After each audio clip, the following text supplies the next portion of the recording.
عوالة استاديوم لبيه تضباطا كبال الدسي waxaa lagu dhisay iska wuxuu qabso odayaasha gabdhaha caruurta hooyooyinka maxaan ku raashay shaqaalaha dawladda baa xoogooda ku dhisay dawladdu waxay agaasimaysay isu keenidii dadka maanta waa u jeedaan ayadoon dawlad tabar leh oo sidaas ay jirin in shacabkii inta isu yimid uu asagu iskiis u dhisanayo dhalinyaradaas u jeedaan nin gurigiisii looga yeeray ma jiro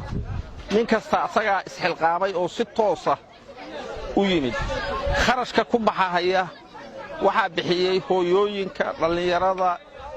ganacsatada maxaan ku yiraahdaa dadka Soomaaliyeed baa bixiyay gaar ahaan gobolka Mudug dadka jooga waxaan halka ka muuqda in awoodii Soomaalida waxa u dambeysay 90kii iyo dawladnimadii galkacyo waxay soo celisay oo halka ka muuqda awoodii Soomaalidu lahayd waqtigii dawladeedu ay xoog badnayd waxaan rabaa inaan la hadlo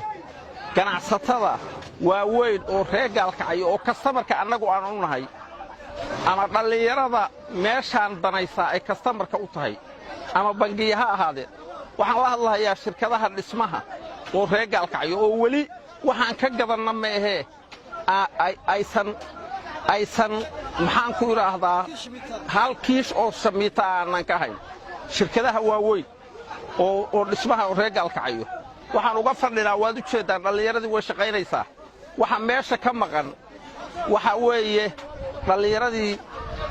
way shaqaynaysaa waxa meesha ka maqan waa ganacsatadii odayaashii dhaqanka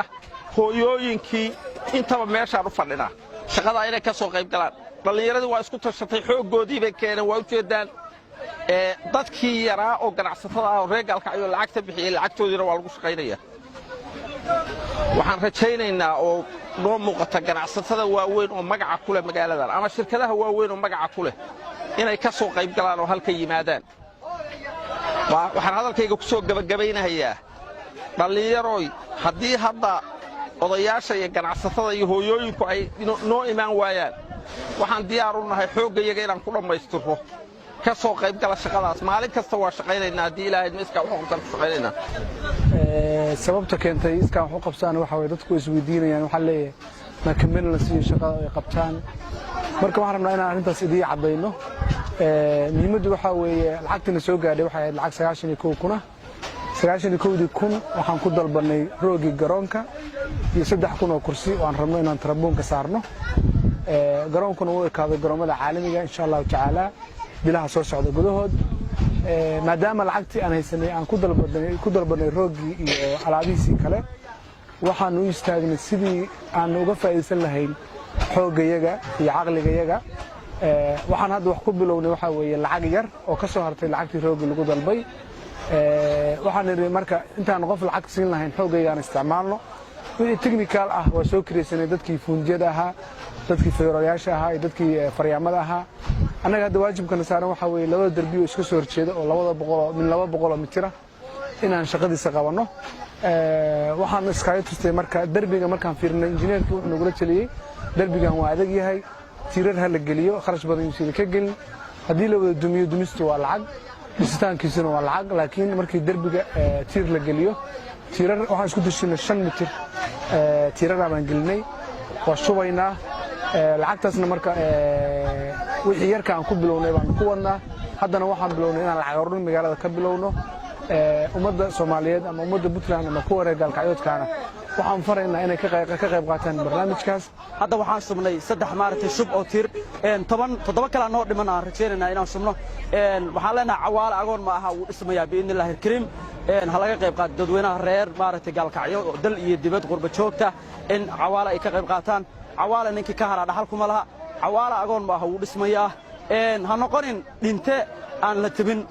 noqon dhinta dhaxal reeba oo taariikh ka taga